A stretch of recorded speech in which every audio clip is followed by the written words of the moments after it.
Liam Crowley of The Direct here with the fastest youngster in Westview. You've seen him in Supergirl and Skyscraper, but you know him best from WandaVision and most recently, Doctor Strange in the Multiverse of Madness. It's everyone's favorite ice cream loving speedster, Tommy Maximoff himself, Mr. Jett Klyne. Jett, thank you so much for taking the time to chat today. Thank you for having me. Yeah, I'm really excited for this biggest interview.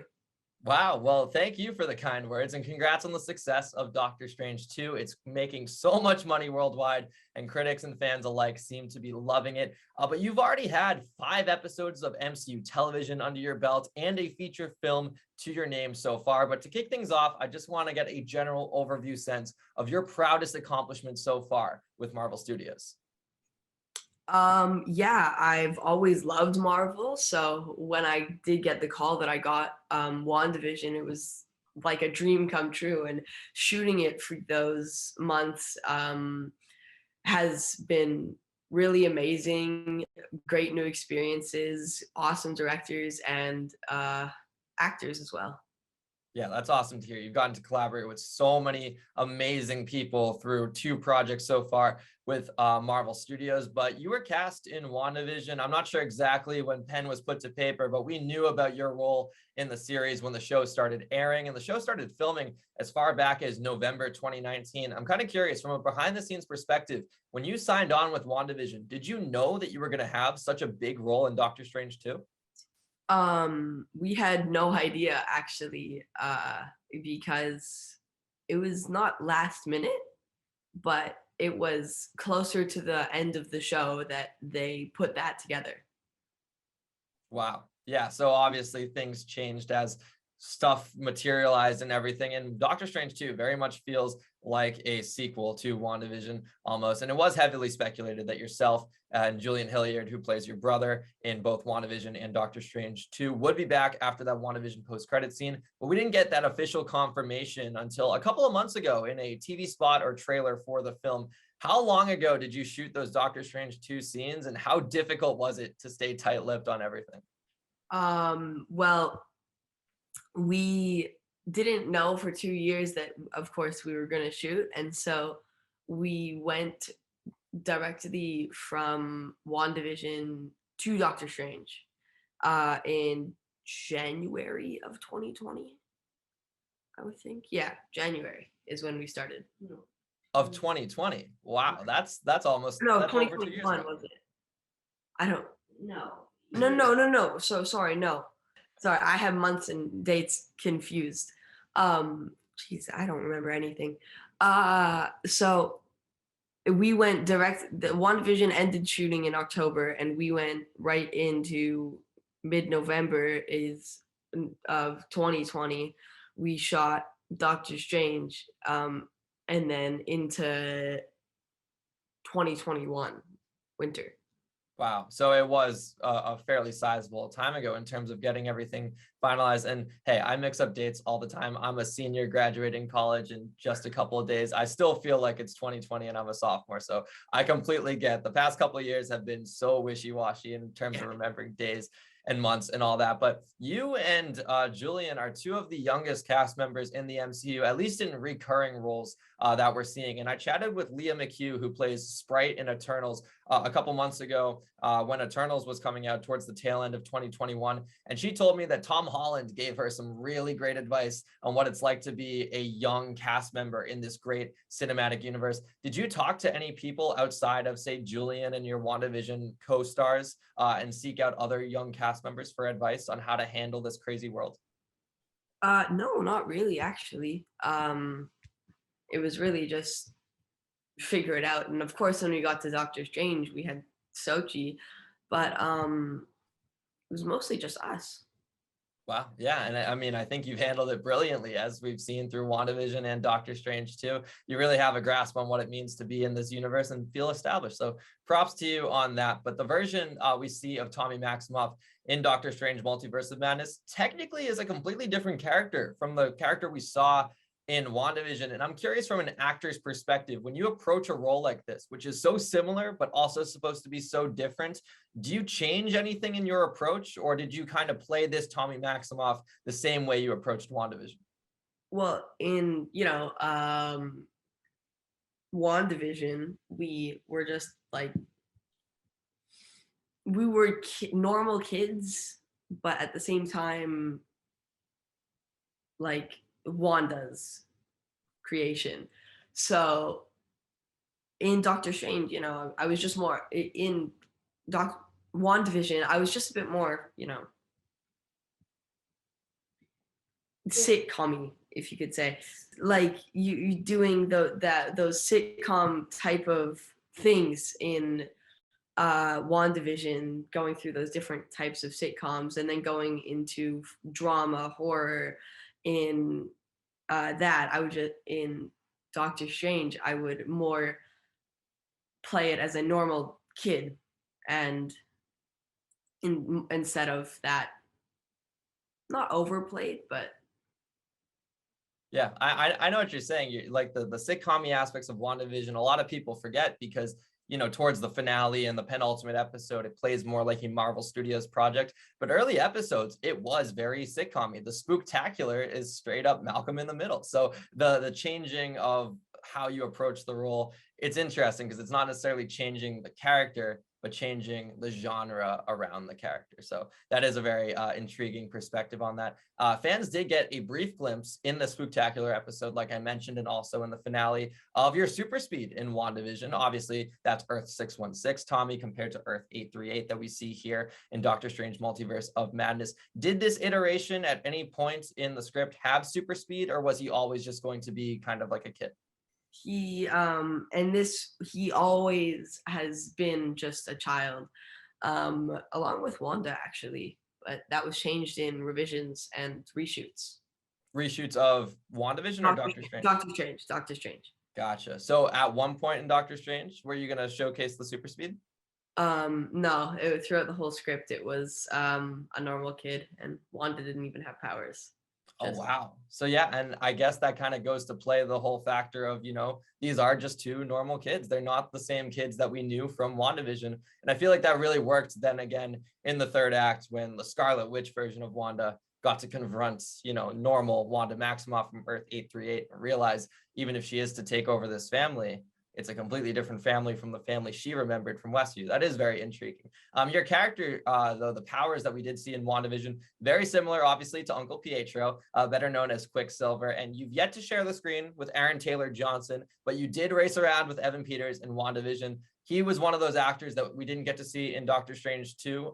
You shared a lot of screen time with actors in WandaVision that were just in WandaVision. But I'm curious, from the set of WandaVision, did you share any fond behind the scenes memories with Evan Peters that you'd like to share? Yeah, we had a bunch where we would just talk. We had this one time where what was it? Where were we? In the Westview Times Square. It was when like he got like hit back. We made a lot. Into the haystacks, right? Yeah, that time, because he mentions dead brother and stuff. Oh my gosh, I totally forgot about that. One of the most fun times with Evan was totally when we were pranking everyone. We actually got to smash the stuff, the pumpkins, and we actually got to silly string everybody and take all the candy. We did that a few times, and it was really, really fun. That's really sweet. I mean, Evan Peters seems like just a joy to share the screen with, and also behind the scenes. It's cool to know that he's an extension of the character we got to see on screen, which is really, really neat. I am curious though, obviously Evan Peters, fans know him before his Marvel Studios role. He was the Fox Quicksilver in Days of Future Past, Apocalypse, Dark Phoenix, and all that. Were there any conversations of bringing back Pietro or his fake Pietro for Doctor Strange 2? We have no idea. There could have been, but I don't know. Mm-hmm. And it makes sense too, because I feel like a lot of your stuff in Doctor Strange 2 was very contained to the WandaVision, not the WandaVision, but the house. You weren't really leaving the house, kind of staying in on one set. And when you were on that one set, you were sharing the screen with one of the most accomplished actresses working today, Elizabeth Olsen. I believe she had like a crazy IMDb star rating record in 2021. She's getting nominated for Emmys left, right, and center, and her performance in Doctor Strange 2 is being praised as some of the best acting work we've seen in the MCU so far. A kind of just of regurgitating the question of Evan Peters, did you share any fond moments with Elizabeth Olsen offset, both in WandaVision and Doctor Strange 2, that really stuck with you as an actor? We've had so many. I'm trying It's to. I know it's hard to narrow it down to one, but I'm like, from an acting perspective, I guess to say she is so accomplished, and she's someone who started out very young too, in the acting world, with everything going on with Full House and everything with her Yeah, sisters and all that. So did you relate to her in any sense that way? yeah. We with emotional scenes. Sorry for the first one. It was really great to work with her because how great she was. She could always help us, and even just guide us while shooting, with those big scenes. And her as a young actor, or as being a young actor, she did understand as well a lot of the times when we would slip up or something. Because her sisters were in Full House for 7, 8 years.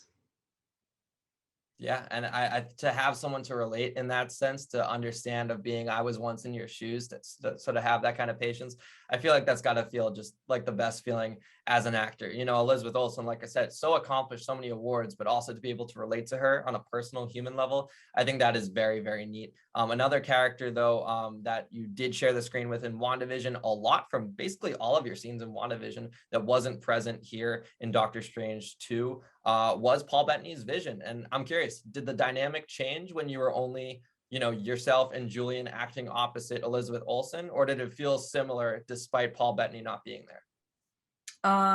It felt pretty similar. Paul always was like Vision in it, so he would um be Vision. Mm-hmm. And I'm guessing if he was in the if he was in this, he would be not the Vision we saw in WandaVision, which was this more human with like emotions and himself. Because at this point, he in the our MCU, he was only just still a child, but a robot as well. So it didn't change a whole lot, but I did miss him on set.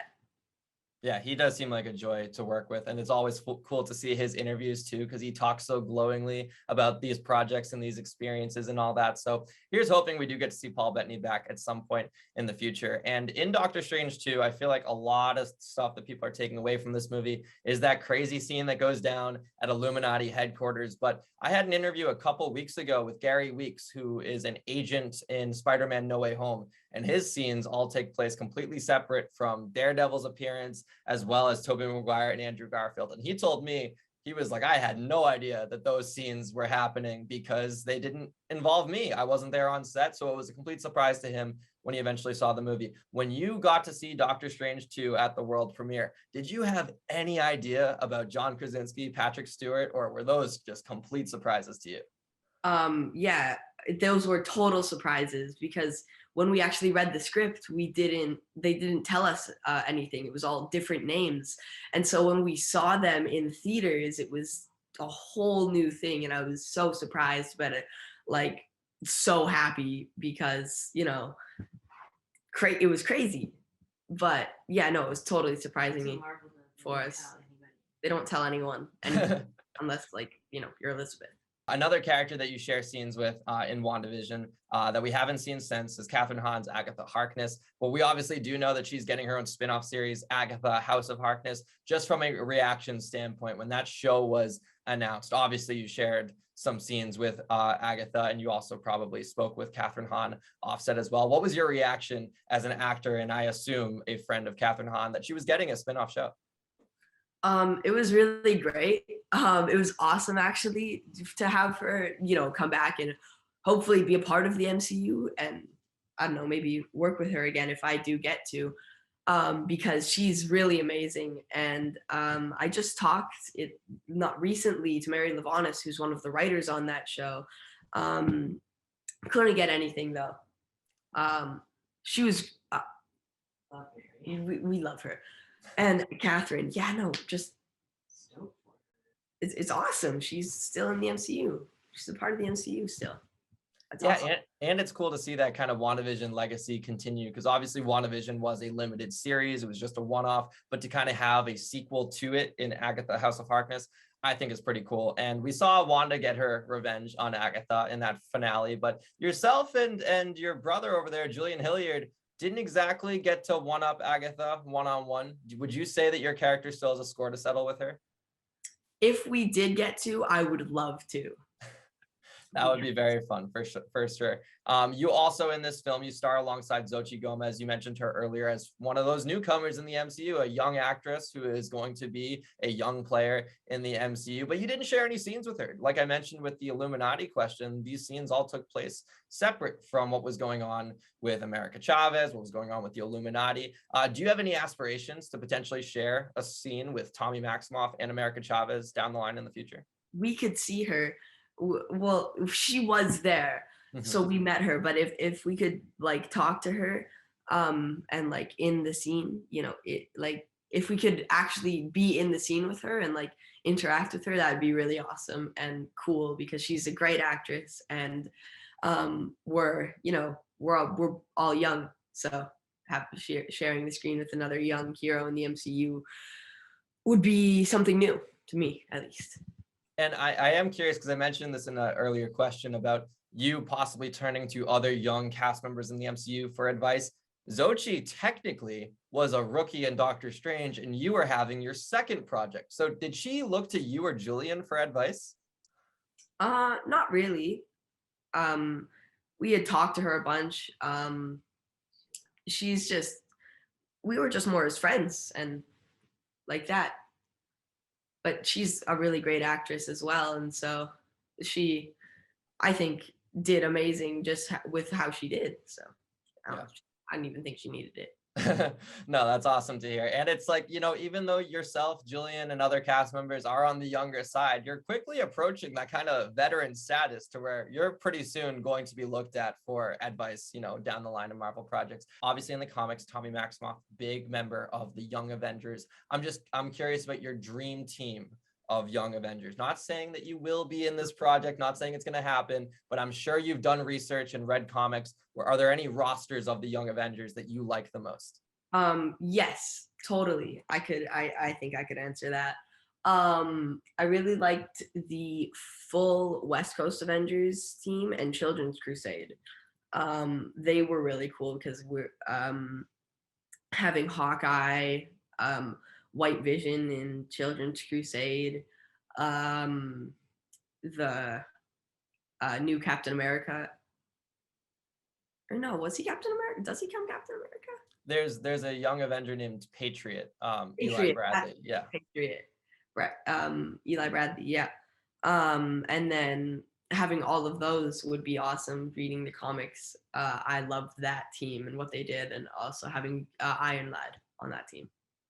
There's so many different avenues the MCU can go in terms of the inspirations that come from it. And obviously we're seeing it right now with Miss Marvel having her powers be adapted differently for the show compared to how it was in the comics. And the comics, I feel like, are always inspiration, not direct translations for the film. So it is cool to see all the different possibilities your character or other characters can go. As for the future, if you are to return to Marvel Studios, this project, you are kind of essentially a variant of the character we saw in Westview, Earth 616, Earth 838. If you are to continue, do you like this idea of playing different iterations of the character, or would you want to maybe stick to one and have that one continue?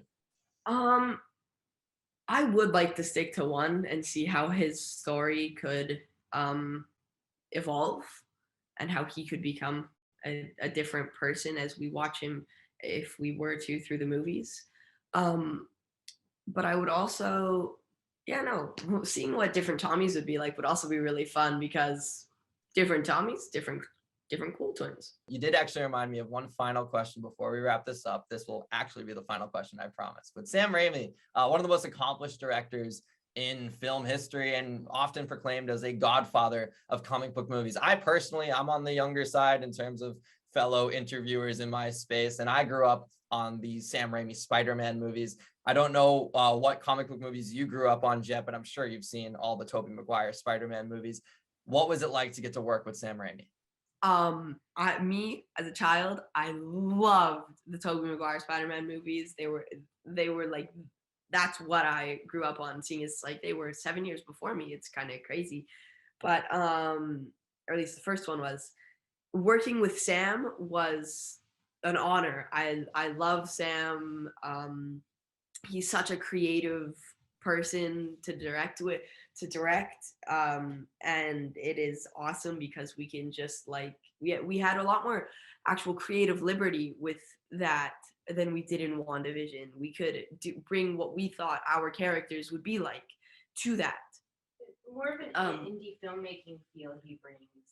Yeah, like she says, more of an indie filmmaking thing. It was an amazing experience, and he's such a cool, nice person. I would love to work with him again. Yeah, no, when we first met him, of course, me especially loving the Spider-Man movies, was very, very starstruck. I could barely talk when I was doing it. When we were doing the rehearsal for it, I was just amazed that I was working with Sam. My mom was so mad. But hey, it came out good. That it did. And that's really cool to hear. And don't be embarrassed by being starstruck. I've been doing these kind of interviews for well over a year now. And when you first popped on the Zoom screen, I was a little starstruck. I saw you on my giant IMAX screen, in New York City. So you should feel accomplished in that. It's a completely normal thing. And I hope you continue to feel starstruck, because that means you're still retaining that specialness of being an actor. And that's something you want to hold on to for a long time. Jett, thank you again so much for chatting with me. Before we get out of here, I did want to give you the opportunity to plug any future projects you have. I know Marvel secrecy, you're not going to be able to say any of those. But if you have anything outside of the world of Marvel Studios, Marvel Comics that you have going on that you're able to share, feel free. I have a new not Disney. I have a new Netflix kids show coming out. It's called Phantom Pups, from the creators of Air Bud, and go check that out October 1st of this year. Awesome. Well, we'll have to look out for it. Jett Klyne, thank you so much for taking the time to chat today. Thank you for having me. Of course, this was a really fun interview.